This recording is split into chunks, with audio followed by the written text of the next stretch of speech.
Hi friends, പ്രാഗിൽ നിന്നുമുള്ള അവസാനത്തെ എപ്പിസോഡാണിത്. ഇന്ന് നമ്മൾ വിസിറ്റ് ചെയ്യാൻ പോകുന്നത് പ്രശസ്തമായ ഒരു ചർച്ചാണ്. അതിനുശേഷം ചാൾസ് ബ്രിഡ്ജിലെ കാഴ്ചകൾ കണ്ടിട്ട് നേരെ ക്രോളിംഗ് ബേബീസിൻ്റെ സ്റ്റാച്യു സ്ഥിതി ചെയ്യുന്ന ഉദ്യാനത്തിലേക്ക് പോകും.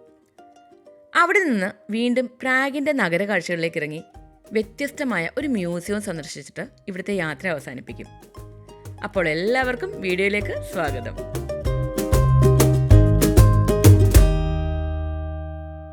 17-ാം നൂറ്റാണ്ടിൽ പണി കഴിപ്പിച്ച ഒരു ചർച്ചാണ് നമ്മളിപ്പോൾ സന്ദർശിക്കുന്നത്. ചാൾസ് ബ്രിഡ്ജിൻ്റെ തൊട്ടടുത്തായിട്ടാണ് ഈ ചർച്ച് സ്ഥിതി ചെയ്യുന്നത്. ബ്രിഡ്ജിലേക്ക് കടക്കുന്നതിന് മുമ്പായി ഈ ചർച്ച് വിസിറ്റ് ചെയ്യാൻ ഞങ്ങൾ തീരുമാനിച്ചിരുന്നു.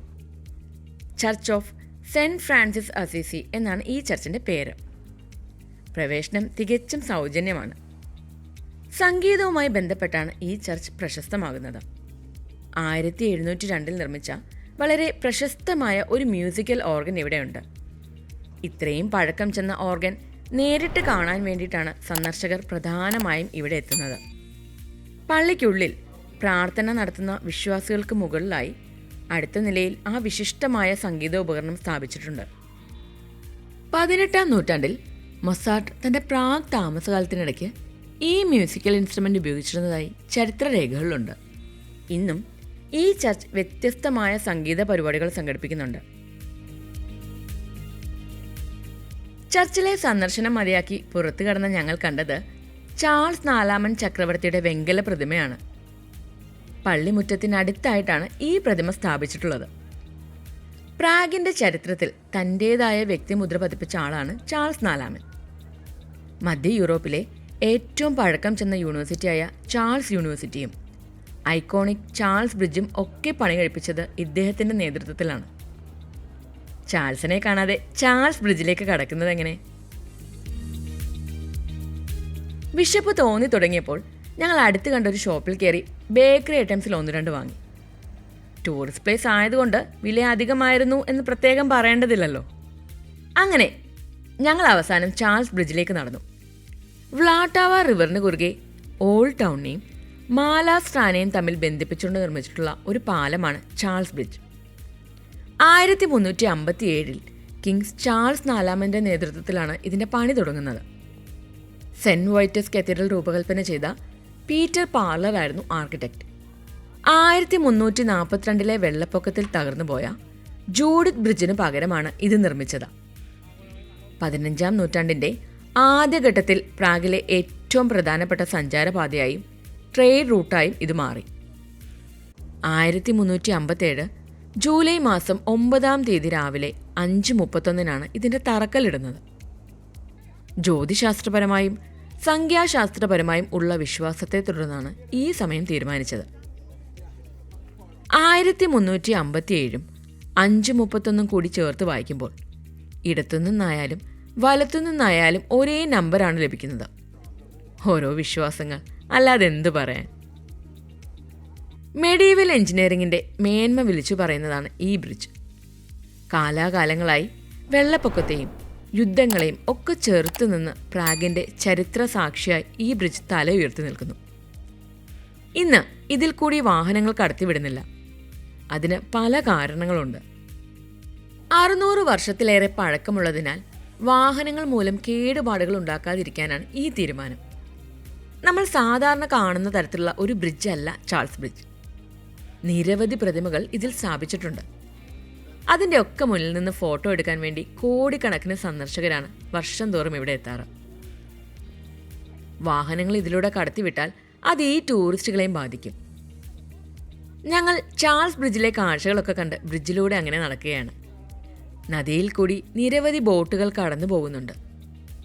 അങ്ങ് അകലെയായി ഈ ബ്രിഡ്ജിന് പാരലായി നിരവധി മറ്റു പാലങ്ങളും നമുക്കിവിടെ നിന്നും കാണാം. വഴിയോര കച്ചവടക്കാർ ഈ ബ്രിഡ്ജിനെ ഒരു ഉത്സവ പറമ്പാക്കി മാറ്റിയിരിക്കുന്നു. സോവിനിയേഴ്സും മറ്റു കരകൗശല വസ്തുക്കളുമൊക്കെ ഇവിടെ നിരത്തി വെച്ച് വിൽക്കുന്നുണ്ട്. ഇവരോടൊപ്പം നിരവധി കലാകാരന്മാരും ഇവിടെ പരിപാടി അവതരിപ്പിക്കുന്നുണ്ട്. വ്യത്യസ്ത തരത്തിലുള്ള സംഗീത ഉപകരണങ്ങളൊക്കെ ഉപയോഗിച്ച് അവർ കാണികളെ രസിപ്പിക്കുകയാണ്. സന്ദർശകർ നൽകുന്ന ഡൊണേഷനാണ് അവരുടെ പ്രധാന വരുമാന മാർഗം. ചിലരാകട്ടെ തങ്ങളുടെ ചിത്രങ്ങൾ വരയ്ക്കാൻ വേണ്ടി ചിത്രകാരന്മാരെ സമീപിക്കുന്നുണ്ട്. ഇത്തരത്തിൽ കാരിക്കേച്ചറുകൾ വരച്ചു കൊടുക്കുന്ന നിരവധി ചിത്രകാരന്മാരുണ്ട് ഇവിടെ. താഴെ ലഹരി സാധനങ്ങൾ വിൽക്കുന്ന ഷോപ്പുകളും നമുക്ക് കാണാം. സഞ്ചാരികൾ ശരിക്കും ഇവിടെ ആസ്വദിക്കുന്നുണ്ട്. പ്രതിമകൾക്കൊക്കെ മുന്നിൽ നിന്ന് ഫോട്ടോ എടുത്ത് എല്ലാവരും മുന്നോട്ട് നടക്കുകയാണ്. ബ്രിഡ്ജ് ഇറങ്ങി താഴെ എത്തുമ്പോൾ സന്ദർശകരെ കാത്തുകിടക്കുന്ന വിൻറ്റേജ് കാറുകളും സ്ട്രീറ്റ് ഫുഡും സോവിനിയേഴ്സൊക്കെ വിൽക്കുന്ന കടകളും നിരവധിയുണ്ട്. പ്രാഗിനെ ഒരു കംപ്ലീറ്റ് ടൂറിസ്റ്റ് പാക്കേജ് ആക്കി മാറ്റാൻ ഇതൊക്കെ തന്നെ വലിയ ഘടകങ്ങളായിട്ടുണ്ട്.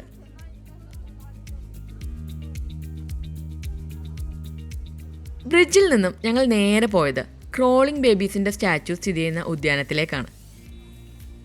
എല്ലായിടത്തും നടന്നു പോകാൻ കഴിയുമെന്നതാണ് പ്രാഗിലെ സന്ദർശനത്തിൽ നിന്നും ഞങ്ങൾക്ക് മനസ്സിലായത്.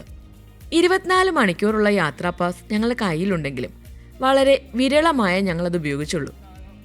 എല്ലായിടത്തും നടന്നു തന്നെയാണ് പോകുന്നത്. വ്ലാട്ടാവ റിവറിന് അടുത്ത് തന്നെയാണ് കമ്പ പാർക്ക് സ്ഥിതി ചെയ്യുന്നത്.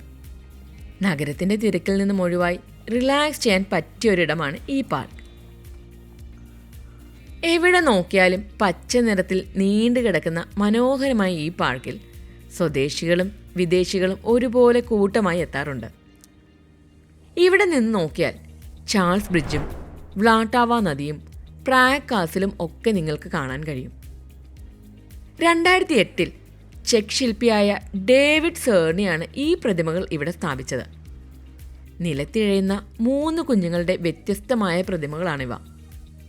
ഈ കുഞ്ഞുങ്ങൾക്ക് കണ്ണോ മൂക്കോ വായോ ഒന്നുമില്ല. പകരം ശില്പി കുഞ്ഞുങ്ങളുടെ മുഖത്ത് ബാർകോഡാണ് സ്ഥാപിച്ചിരിക്കുന്നത്. ആധുനിക ജീവിതത്തിലെ തിരക്കുകൾക്കിടയിൽ നമുക്ക് നഷ്ടമാകുന്ന മനുഷ്യത്വത്തെപ്പറ്റിയും വ്യക്തിത്വത്തെപ്പറ്റിയും ഒക്കെയാണ് ശില്പി ഇതിലൂടെ പറയാൻ ശ്രമിക്കുന്നത്. ഒരു കുഞ്ഞ് ജനിച്ചു കഴിയുമ്പോൾ തന്നെ മോഡേൺ ടെക്നോളജിയുടെ അടിമകളായി വ്യക്തിത്വം നഷ്ടപ്പെട്ട ഒരു സമൂഹമായി വളർന്നു വരുന്നു. ഇന്ന് കാര്യങ്ങൾ തിരിച്ചറിയാൻ ബാർകോഡുകളെയാണ് നമ്മൾ കൂടുതലായി ആശ്രയിക്കുന്നത്. അതുപോലെ നാളെ ബാർകോഡുകളോ QR കോഡുകളോ ഒക്കെ സ്കാൻ ചെയ്തായിരിക്കും നമ്മൾ നമ്മുടെ കൂട്ടുകാരെയും ബന്ധുക്കളെയും ഒക്കെ പറ്റി മനസ്സിലാക്കാൻ പോകുന്നത്. ബാർകോഡുകൾ നമ്മുടെ ഐഡന്റിറ്റിയായി മാറുന്ന നിസ്സഹായമായ അവസ്ഥയെപ്പറ്റിയാണ് ശില്പി പറയാൻ ഉദ്ദേശിക്കുന്നത്. പാർക്കിലൂടെ നടന്നപ്പോൾ ഞങ്ങളൊരു മെമ്മോറിയൽ ട്രീയുടെ മുന്നിലെത്തി. 4 വശവും കെട്ടി സംരക്ഷിച്ചിരിക്കുന്ന ഈ ട്രീയുടെ മുന്നിൽ നിന്ന് നിരവധി പേർ ചിത്രങ്ങൾ എടുക്കുന്നുണ്ട്. പാർക്കിൽ നിന്നും ഞങ്ങൾ അങ്ങനെ വെളിയിലേക്ക് നടന്നു. ചാൾസ് ബ്രിഡ്ജും സമീപ പ്രദേശങ്ങളുമൊക്കെ സന്ദർശകരെ കൊണ്ട് നിറഞ്ഞിരിക്കുകയാണ്. ബ്രിഡ്ജിലേക്ക് കടക്കാൻ വശങ്ങളിൽ നിന്നും നിരവധി സ്റ്റെപ്പുകളുണ്ട്. ഞങ്ങൾ അടുത്തതായി കാണാൻ പോകുന്നത് വ്യത്യസ്തമായ ഒരു മ്യൂസിയമാണ്. ഹൗസ് ഓഫ് ദ ബ്ലാക്ക് മഡോണയിൽ സ്ഥിതി ചെയ്യുന്ന ചെക്ക് മ്യൂസിയം ഓഫ് ക്യൂബിസമാണ് ഞങ്ങളുടെ ലക്ഷ്യസ്ഥാനം. ആർക്കിടെക്റ്റ് ആയിരുന്ന ജോസഫ് ഗ്യൂക്കാർ 1911 1912 ഇടയിലാണ് ഇത് രൂപകൽപ്പന ചെയ്തത്. വളരെ വ്യത്യസ്തവും മനോഹരവുമായ ഒരു സ്റ്റെയർ കേസ് ഉണ്ട് ഇവിടെ. സത്യത്തിൽ മ്യൂസിയം കാണുന്നതിനേക്കാൾ ഉപരി ഈ സ്റ്റെയർ കേസ് കാണാൻ വേണ്ടിയാണ് ഞങ്ങൾ ഇവിടെ എത്തിയത്. മ്യൂസിയം കാണണമെങ്കിൽ എൻട്രി ഫീ ആയിട്ട് 10 യൂറോ കൊടുക്കണം. വേണമെങ്കിൽ മ്യൂസിയത്തിൽ കയറാതെ തന്നെ നമുക്ക് ഈ സ്റ്റെയർ കേസിൽ എത്താൻ കഴിയും. ഒരു ലൈറ്റ് ബൾബിനോട് സാദൃശ്യം തോന്നുന്ന തരത്തിലാണ് ഈ സ്റ്റെയർ കേസ് നിർമ്മിച്ചിരിക്കുന്നത്. ആർക്കിടെക്ചറൽ ഫോട്ടോഗ്രാഫി ഇഷ്ടപ്പെടുന്നവർക്ക് തീർച്ചയായും നല്ല ഒരു ഫോട്ടോ ഓപ്പർച്യൂണിറ്റിയാണിത്. മ്യൂസിയത്തിനുള്ളിൽ അധിക സമയം ഞങ്ങൾ ചിലവഴിച്ചില്ല. ഇതിനുള്ളിൽ ക്യൂബിസ്റ്റ് ആർട്ട് വർക്ക്സും ഫർണിച്ചറുകളും ശില്പങ്ങളും ഒക്കെ നിരവധിയുണ്ട്. ക്യൂബിസ്റ്റ് ആർക്കിടെക്ചറിനെ പറ്റി വിശദമായി മനസ്സിലാക്കാൻ ഈ മ്യൂസിയം വിസിറ്റ് നമ്മളെ ഏറെ സഹായിക്കും. ഭക്ഷണം കഴിക്കാനായി ഞങ്ങൾ ഊവജ്വദു റെസ്റ്റോറൻറ്റിലേക്ക് എത്തി. യൂറോപ്യൻ ഡിഷസിൻ്റെ ഒരു നീണ്ട നിര തന്നെയുണ്ട് അവരുടെ മെനുവിൽ. ഫിഷ് ആൻഡ് ചിപ്സും ഫ്രൈഡ് ചീസുമാണ് ഞങ്ങൾ കഴിച്ചത്. വളരെ സ്വാദിഷ്ടമായ ഭക്ഷണമാണ് ഇവിടെ നിന്നും നമുക്ക് ലഭിക്കുക. അതിനാൽ റെസ്റ്റോറൻറ്റിൽ നല്ല തിരക്കുണ്ടായിരുന്നു. ടിപ്പ് കൊടുക്കുക എന്നത് ഇവിടെ പതിവുള്ളൊരു കാര്യമാണ്. ഭക്ഷണം കഴിച്ച് പതിയെ ഞങ്ങൾ ഹോട്ടലിലേക്ക് തിരിച്ചു നടന്നു. നാളെ രാവിലെ ഞങ്ങൾക്ക് ഈ സിറ്റിയോട് വിട പറഞ്ഞ് ജർമ്മൻ സിറ്റിയായ ബെർലിനിലേക്ക് സഞ്ചരിക്കണം. 24 മണിക്കൂർ കാലാവധി ഉണ്ടായിരുന്ന ഞങ്ങളുടെ ടിക്കറ്റിൻ്റെ സമയപരിധിയൊക്കെ കഴിഞ്ഞിരിക്കുന്നു. ട്രാമിൽ കയറി വേണം ഞങ്ങൾക്ക് ഹോട്ടലിലെത്താൻ. ട്രാമിനുള്ളിൽ നിന്നും നമുക്ക് കാർഡ് ഉപയോഗിച്ച് ടിക്കറ്റ് വാങ്ങാൻ കഴിയും. അങ്ങനെ ടിക്കറ്റൊക്കെ വാങ്ങി ട്രാമിൽ ഞങ്ങൾ ഹോട്ടലിലേക്ക് മടങ്ങി. പ്രാഗിലെ യാത്ര ഇവിടെ അവസാനിക്കുകയാണ്. എന്നാൽ ഞങ്ങളുടെ യൂറോപ്യൻ യാത്ര തുടരുകയാണ്. അപ്പോൾ കൂടുതൽ യൂറോപ്യൻ വിശേഷങ്ങളുമായി അടുത്ത എപ്പിസോഡിൽ വീണ്ടും കാണാം.